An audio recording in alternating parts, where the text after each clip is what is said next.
Good morning and welcome, ladies and gentlemen, to this 27th day of June 2022. Hey, these days are getting away quick.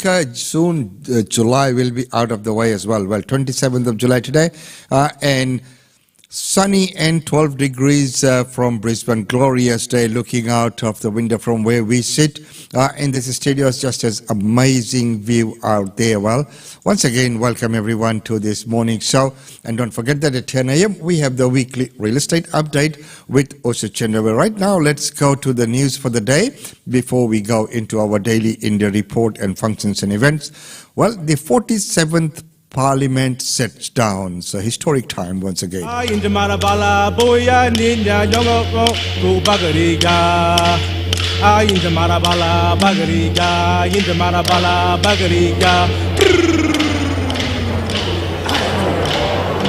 political leaders may still be prevaricating over giving Indigenous Australia an enshrined voice to Parliament. But for the past 14 years, a smoking ceremony to mark the beginning of a new Parliament has given them the first voice. We listen to our ancestors, the old people. They show us the right path. Yinjamara, Yinjamal Gijil. Respect, be gentle, be polite, be patient, give honour, take responsibility.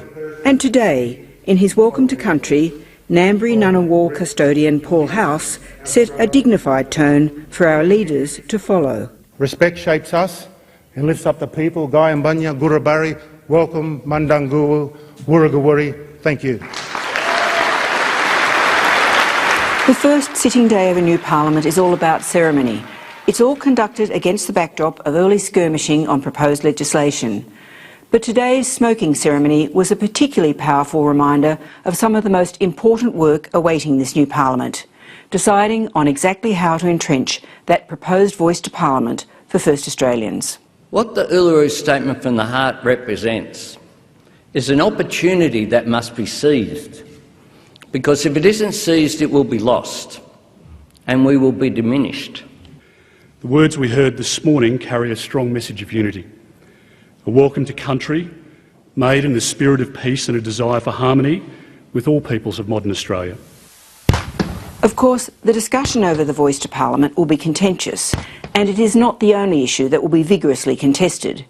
Beyond the fine sentiments heard in the formal ceremonies, early salvos today were being fired over climate change. And I'd call on people across the Parliament, regardless of their party, regardless of their historical position, to recognise the sea change and the views of the Australian people and support this legislation.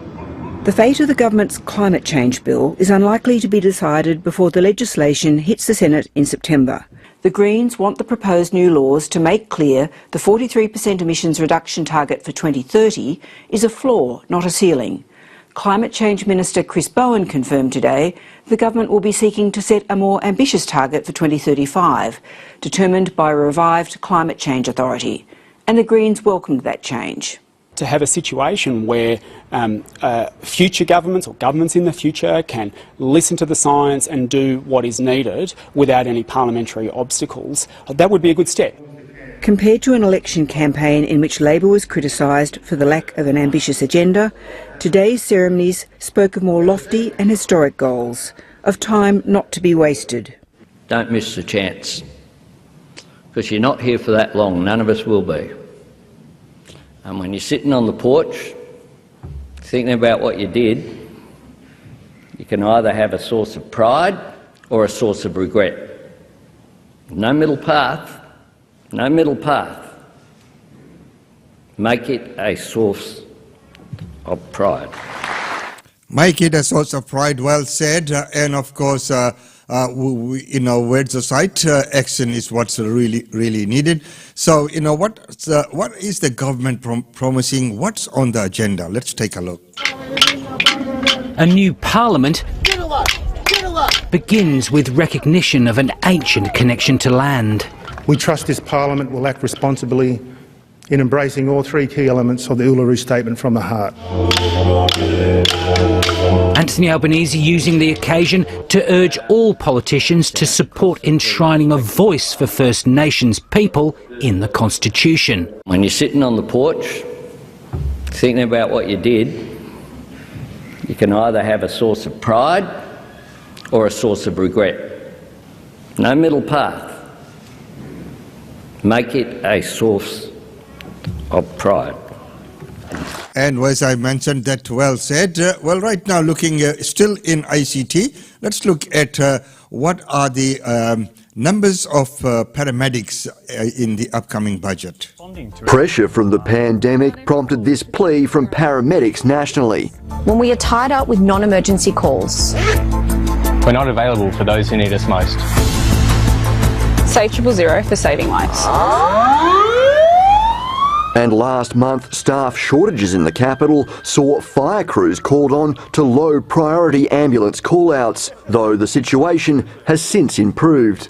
We've put another 11 people on our frontline roster. At the same time, the actual number of people off with pandemic-related issues has decreased by about 50% over the last.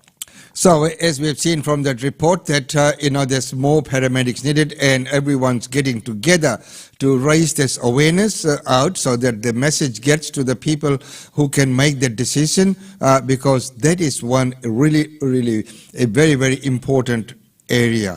Being a recipient of their goodwill, I can vouch for that it is a much needed service, and there can never be too many. So, what is too many in ACT? Because we're in ACT. Well, someone's let the rabbit out. If you've been down to the foreshores of Lake Burley Griffin lately, you may notice more than just a few extra sets of eyes and ears. we have noticed an increase of rabbits over in Kings Park as well as Commonwealth Park. These are areas that there's a lot of cover for the rabbits to hide in when they get disturbed. Increasing numbers of rabbits have been popping up in Canberra's urban areas, leaving behind a trail of damage. Their burrows can be an issue in some areas. The grazing, obviously, the impact grazing has on vegetation, particularly native vegetation, is a concern. Questions have been raised about potential control measures, but there could be consequences. We'd use baiting where we can and harbour destruction, so we'd actually try and remove the burrows, and then we would probably follow up with shooting if it's appropriate for the site, but obviously a lot of the city that's very difficult. Rabbits might be picked up by a domestic dog or a domestic cat if they happen to be baited, so we don't want those non-target species to be affected. Rabbit control is ongoing in conservation and rural areas around the ACT, and while damage to the urban landscape is noticeable, it's currently not considered to be significant. So if they're grazing a lawn in the middle of a roundabout, for example, it's not a priority compared to losing a native species. We've found that there's some plants that they do like more than others, and that's actually really good learnings for us when we do more plantings across the estate. For now, the rabbits will continue to have their run. Emma Thompson. Well, okay, rabbits can have the run, and why not? You know, when we're talking about the environment, we're talking about, the control measures and everything, then we look at these species, they need to be left, you can't get rid of that, so that's going against nature. That's my two bobs. Well, right now let's go to South Australia, where the private hospitals are helping out with the COVID outbreak. The Premier and Health Minister testing their bedside manner as they announced a scholarship program to give more nurses and midwives specialist training. We know in areas such as mental health, aged care, but also in emergency departments, particularly around ICU, we know there are greater skills that are required, and there's going to be more demand for those skills into the future. The first 300 of 3,000 will start their courses this month in a health system stretched by the pandemic and the longer-term problem of finding replacements for retiring nurses.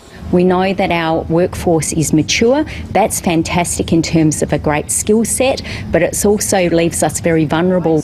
Finding staff now and in the future, not just a concern for nurses. It's incredibly difficult to recruit doctors in the current environment. We have competition with the Eastern Seaboard.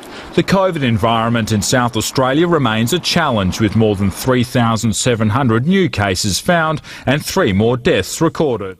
And that is always a challenge, trying to find the right people, especially in the current environment. And of course, you can't blame people for going for greener pastures. Well, right now, we looked at the situation with the rabbits in Canberra. Well, by the other looks, there are other introduced species which help actually. I'm talking about mussels, which have been introduced in the Swan Cannery. They may be small, but they're also mighty. It's hoped mussels like these will help restore the health of the Swan River. A single mussel of this size can filter around 1 litre of water an hour. Led by the Nature Conservancy Australia, 8 hectares of mussel reef are being installed at 4 sites around the Swan Canning estuary. Limestone rocks will form the beds, and around 4 million native blue mussels will be added to the waterway. The aim here is really to bring back a lot of lost ecological function from this river. So it's got some significant issues in terms of water quality. It's hoped the mussel reefs will attract more fish to the area and boost biodiversity. It's aimed at putting habitat into the river to enhance opportunities for fish communities, growth of seagrass, macrophytes. Those involved in this project are keen to point out that these aren't a magic bullet, but rather one part of the solution in helping clean up these waterways. We need rubbish traps at all of these inlets. We need the education systems involved in the health of this river. We need the entire community here. It will take around 6 years for the mussel reefs to fully mature, but the process of water filtration will start almost immediately, giving hope that a bit of mussel power will help restore the river's health. I like that term, muscle power. Well, mussels to the rescue. So now look at the things that some places we are introducing the habitat, and in some places we are trying to get rid of them. Well, right now, we're looking at the inflation, that situation, a little bit onto the economic side. Inflation could cease in the coming months, but, would that mean that interest rates will be capped, or will it go up? Look, we expect the Federal Reserve to lift its policy rate again by 75 basis points. It did that last time at the last meeting, and of course that's a pretty aggressive move in terms of interest rate hikes. The US has an inflation challenge, and they're dealing with it by tightening monetary policy and quite quickly. Well, we're already seeing the impact of recent US rate hikes, with growth somewhat slowing and the housing market softening. How much more pain will the Fed need to inflict to get inflation, which we know is at 4-decade highs, under control? Look, we think the Fed's got a few more hikes ahead of it. We think after lifting rates tomorrow, they've still got a sequence of hikes right out to the first quarter of next year, and we think by then that the Fed funds rate will be 3.875, so almost 4%. That would be obviously a significant sequence of interest rate rises from late last year, having been, or earlier this year, being around 25 basis points. But that's the sort of nature of the challenge that they face, a significant inflation challenge, and the Fed is looking to deal with it by tightening policy a great deal. Well, on that inflation challenge, where do you see it heading in the US and the rest of the world? Well, so US inflation is very high, as we've described, but it's not a unique story. It's happening across the world, particularly the Western world. We've seen, of course, the ECB lift its policy rate, and we've seen central banks across Europe lifting rates and across much of the Western world. We think there are more hikes to come. The central banks are lifting rates to try and get inflation to head back to target. Although, if you look at the global picture, the fact that commodity prices look as though they've passed their peak is one positive signal that inflation might just have passed its peak as well, that inflation might start to ease in coming quarters. Paul, you mentioned those central banks around the world tightening monetary policy to get inflation under control. How is that playing into the RBA's decision-making process around rates here? Well, it's a very similar story, that inflation is picking up here. We'll get another print, of course, later this week in terms of what's happening with inflation locally. And the RBA has had to change its tune and its approach quite rapidly. We've already had 125 basis points worth of hikes from the RBA, the fastest set of hikes we've seen since the mid-1990s. And we think actually the RBA is going to do at least that much. That's our central case, over coming quarters, getting their cash rate up to 2.6. And so that's a very similar story locally to what we're seeing going on globally. Well, our inflation numbers are relatively lower when compared to other countries. Where do you see inflation heading here? Well, we think the next inflation print that we get this week is going to show inflation lifting again to 6.3%. We think that we're going to rise a bit further into the third quarter and get it into that sort of 7%, a little above the 7% sort of level. But if the global inflation story is genuinely past its peak, and of course the RBA and central banks around the world are busy lifting interest rates to try and slow down demand, we think inflation might start to come down a bit from that point forward. Well, US GDP second quarter is coming up at the end of the week. Do you think a recession is coming? And what are the cases for and against that argument? Oh, look, the team has in mind that actually GDP will be dead flat in the second quarter. That follows a decline in the first quarter. So it's about as close to calling two quarters of weakness that you might expect. But even if the GDP was to contract, actually outright fall in the second quarter, it's still hard to argue that the US is in a recession yet. A recession is not just about GDP. The labour market has still got a considerable amount of momentum, and in the US, this is determined by an independent committee whether they're in recession. So, look, they are slowing down. Growth is slowing down, and that's part of the plan to try and get inflation, of course, out of the system as well. We've got to keep that in mind. So, trying to get the inflation out of the under control, so that we are not faced up with that challenge of the recession. As you mentioned, that the US is not in the recession technically yet. Well, ladies and gentlemen, right now it's time to go to our daily India report. Welcome to the Daily India Report that brings you reports, interviews, features and much more on India and the Indian diaspora.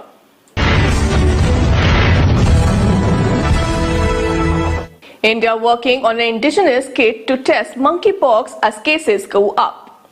India is now developing its indigenous test kit for monkeypox after 4 laboratories confirmed cases of the disease in the country.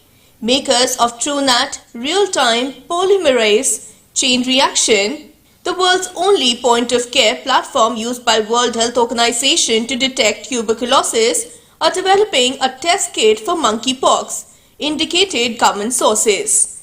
WHO has sounded its highest level of alert for monkeypox and declared the virus as a public health emergency of international concern.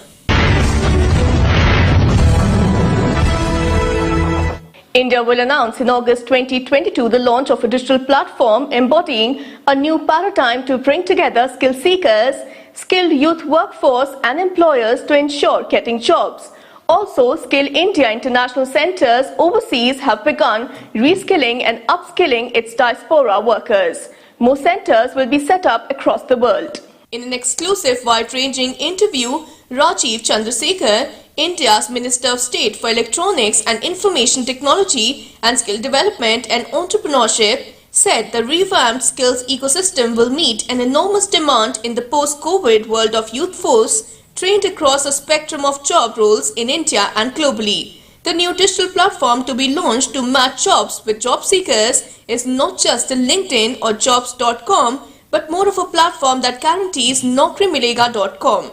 This is one of the key focus areas that the Prime Minister told us on July 15, 2021, exactly 7 days after I became Minister. He said that based on what we have done all these years, let us now create a new paradigm where employability and employment become firmer outcomes of the skilling ecosystem. And we are now creating, for example, by July, August, we will launch a digital platform that will bring employers, skill seekers and skill givers all on one platform. So increasingly these kind of platforms will be digital. So think of it as a LinkedIn, but for LinkedIn for white collar to blue collar. The complete spectrum of those who will be skilled will find that the government of India will have a LinkedIn type of a platform called Skill India, where those who want to be skilled can find a place to be skilled. Those who have been skilled who want a job can find an employer who will give them a job. Those who are an employer and want a particular skill can find a place to find that skill. So it will be a platform that we will launch very shortly by August of 2022. For us, Skill India is about naukrimilega.com and employment and prosperity and the dignity of labor, and all of that are clear designed outcomes of skilling as for us as our goals. It is not just about skilling, it's about skilling being the passport and the gateway to jobs, employment and entrepreneurship. In the last 8 years, through a combination of very focused policies on technology, governance reforms, financial sector reforms and skilling in education, what the Prime Minister has done is really transformed the India potential story narrative into a journey of real milestones. In the early days of the administration, Prime Minister Modi ji's administration, skilling played a big role in lowering unemployment because skilling was gatewaying the youth to getting jobs. Now skilling is basically catalyzing innovation, catalyzing entrepreneurship, and at the same time providing this legs to the vision of the Prime Minister that India can provide skills and talent for not just India's ambitions but the world's ambitions. India is not just taking care of citizens but also its diaspora workforce, upskilling and reskilling them for the post-COVID era. The Prime Minister's skilling vision is about creating skills that expand opportunities at the district level, at the village level. It starts there. So the youth that live in a village or in a town or in a district get maximum opportunities to succeed, get prosperous in their community, in their hometown, in their home district. Then we have additional levels of skilling which is to do with adjacent geographies, where there are opportunities where the youth can migrate out to another district and get some jobs and entrepreneurship. And then there is an all India narrative.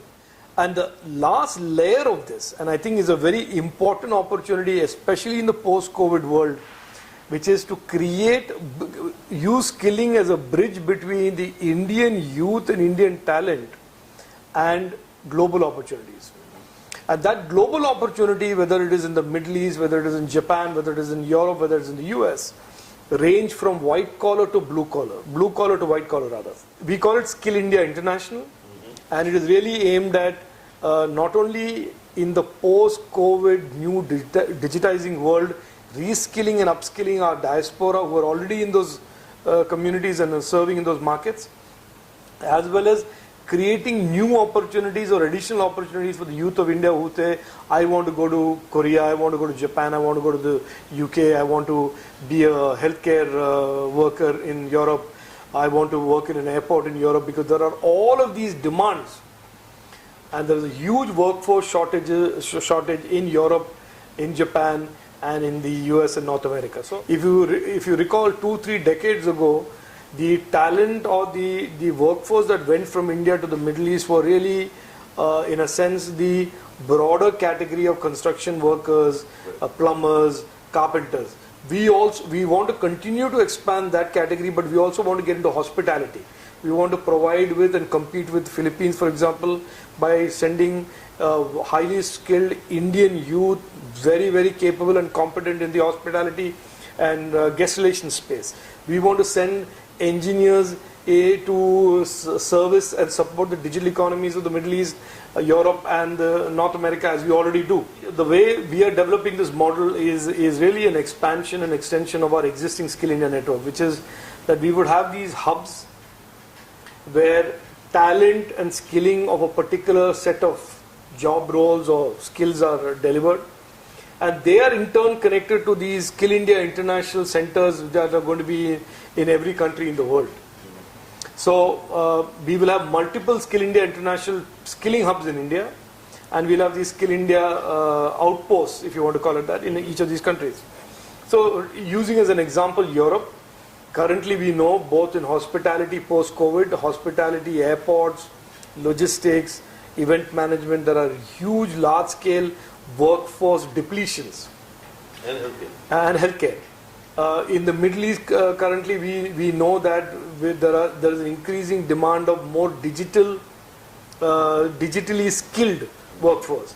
So you will see that these hubs, for example the one in Varanasi, will service the requirements of the Middle East by giving the type of skills, whether they are for the airport and hospitality, the airport, the ports and logistics, the white collar in the software and technology space. The Varanasi center would become a center almost of that will create the necessary volumes and necessary numbers of skilled workforce. The opportunity currently is really about building these large pipelines of skilled youth for the countries of the world. But to answer your question, it is quite possible tomorrow that our skilling and our certification is mutually recognized by other countries, and that countries, students from abroad can also get skilled. You know, the higher education system in India today has a lot of foreign students.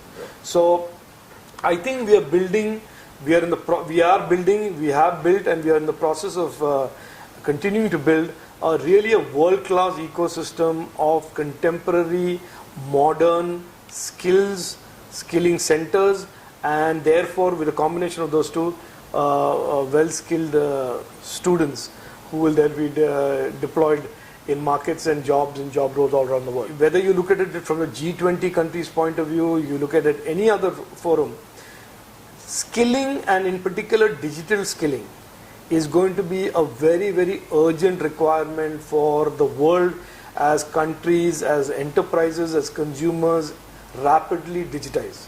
And in the post-COVID world, this awareness, this urgency of digitization has only picked up further. With the Web 3.0 and all of these innovations in technology that are just down the road and around the corner, the requirements of skilled people, skilled workforce that are digitally enabled but also have other capabilities for the whole world is going to be enormous.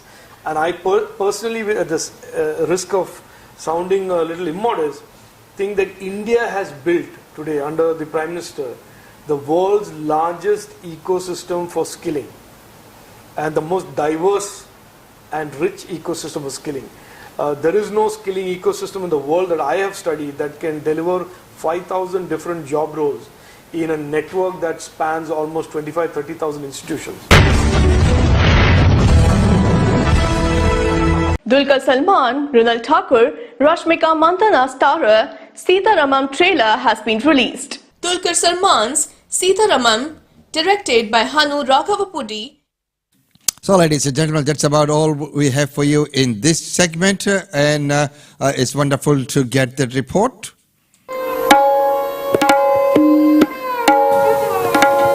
Urdu Forum, together with Sangeet Premi Club, offers a grand gala musical variety show, and you can win a free ticket to the event just by messaging Australian Indian Radio and mentioning this ad. And of course, that time is of the essence. Tickets are limited. Please call us now or send us a message on our Facebook page to win free tickets to the Urdu Forum and Sangeet Premi Club's Grand Gala Musical Night. Act now.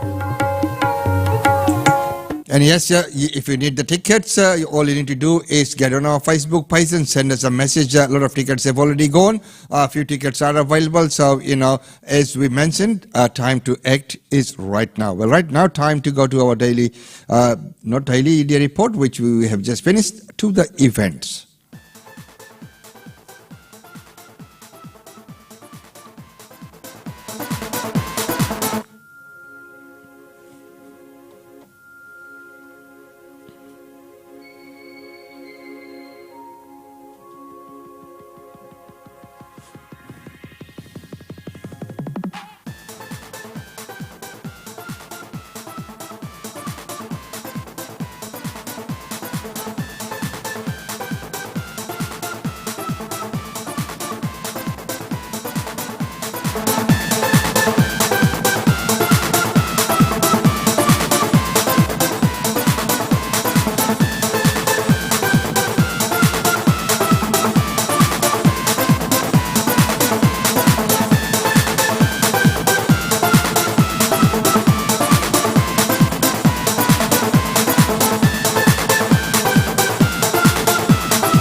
Ladies and gentlemen, once again, thank you so much for joining in today on the 27th day of July. 13 degrees now in Brisbane, where we are streaming from. So 13 degrees and sunny, a glorious day looking out there. As I mentioned before, it's been wonderful having your company. We'll see you back at 10 a.m. Brisbane time for the weekly real estate update with Usha Chandra. Until then, it's goodbye.